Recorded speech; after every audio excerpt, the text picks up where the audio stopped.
नमस्कार दोस्तों, स्वागत है आप सभी का आपके अपने चैनल सनातनी दुनिया में।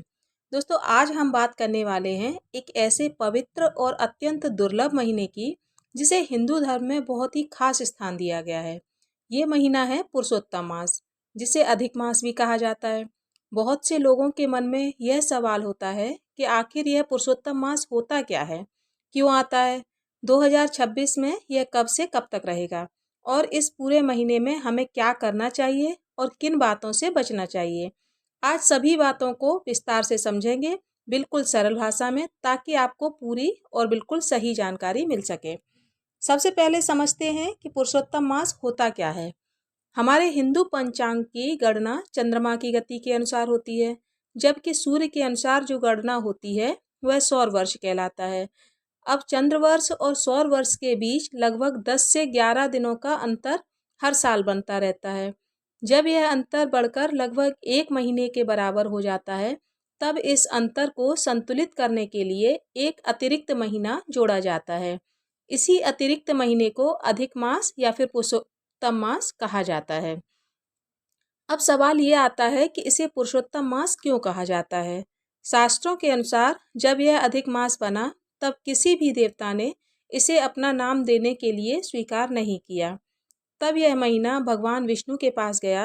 भगवान विष्णु ने इसे अपना नाम दिया और कहा कि अब से यह पुरुषोत्तम मास कहलाएगा और जो भी इस महीने में भक्ति करेगा उसे विशेष फल प्राप्त होगा। इसीलिए इस महीने को भगवान विष्णु का सबसे अधिक प्रिय महीना माना जाता है। अब बात करते हैं कि 2026 में पुरुषोत्तम मास कब आएगा। हिंदू पंचांग के अनुसार वर्ष 2026 में पुरुषोत्तम मास 18 मई से शुरू होकर 16 जून तक रहेगा। यह पूरा एक महीना बहुत ही पवित्र माना जाएगा। इस दौरान किसी भी प्रकार के मांगलिक कार्य जैसे विवाह, सगाई, गृह प्रवेश आदि नहीं किए जाएंगे, लेकिन पूजा, जप तप, दान और भक्ति के लिए यह समय सबसे श्रेष्ठ होता है। अब समझते हैं कि इस पूरे महीने में हमें क्या क्या करना चाहिए। सबसे पहले सुबह जल्दी उठकर स्नान करना चाहिए। ब्रह्म मुहूर्त में ही उठना चाहिए और तभी आप स्नान कर लें। साफ सुथरे कपड़े पहनें। उसके बाद भगवान विष्णु की पूजा करें। अगर आपके घर में विष्णु जी की मूर्ति या फिर तस्वीर है तो उसके सामने दीपक जला लें और फूल अर्पित करें। तुलसी जी को जल चढ़ाना भी बहुत शुभ माना जाता है। यह काम आपको पूरे महीने भर करना है। इस महीने में ओम नमो भगवते वासुदेवाय मंत्र का जाप करना बहुत ही फलदायी होता है। आप जितना ज़्यादा हो सके इस मंत्र का जाप करें। इसके अलावा विष्णु सहस्त्र नाम का पाठ, भगवत गीता का अध्ययन और भागवत कथा सुनना या फिर पढ़ना भी अत्यंत शुभ होता है। हर गुरुवार को व्रत रखना विशेष फल देता है। इस महीने में जितने भी गुरुवार पड़े, आपको व्रत रखना बहुत ज़रूरी है। इस दिन पीले वस्त्र पहने, भगवान विष्णु को पीले फूल और चने की दाल अर्पित करें। केले के पेड़ की पूजा करें। इस महीने में केले के पेड़ की पूजा करना बहुत ही शुभ माना जाता है। इससे भगवान विष्णु और माता लक्ष्मी जी की आपको कृपा प्राप्त होती है। दान का इस महीने में बहुत ही विशेष महत्व है। आप अपनी क्षमता के अनुसार गरीबों को भोजन, कपड़े या फिर पैसे दान कर सकते हैं। विशेष रूप से अन्नदान का सबसे बड़ा दान माना गया है। अगर आप रोज थोड़ा थोड़ा भी दान करते हैं तो इसका फल आपको कई गुना बढ़कर प्राप्त होता है। अन्नदान में आप किसी भी ज़रूरतमंद को खाना खिला सकते हैं। भोजन काफ़ी जगह पे होते हैं, भंडारे वगैरह, वहाँ पर आप भंडारा करवा सकते हैं। अब बात करते हैं कि इस महीने में क्या नहीं करना चाहिए। सबसे पहले महत्वपूर्ण बात यह है कि इस समय कोई भी शुभ या फिर मांगलिक कार्य नहीं करना चाहिए, जैसे शादी है, सगाई है, मुंडन, गृह प्रवेश आदि।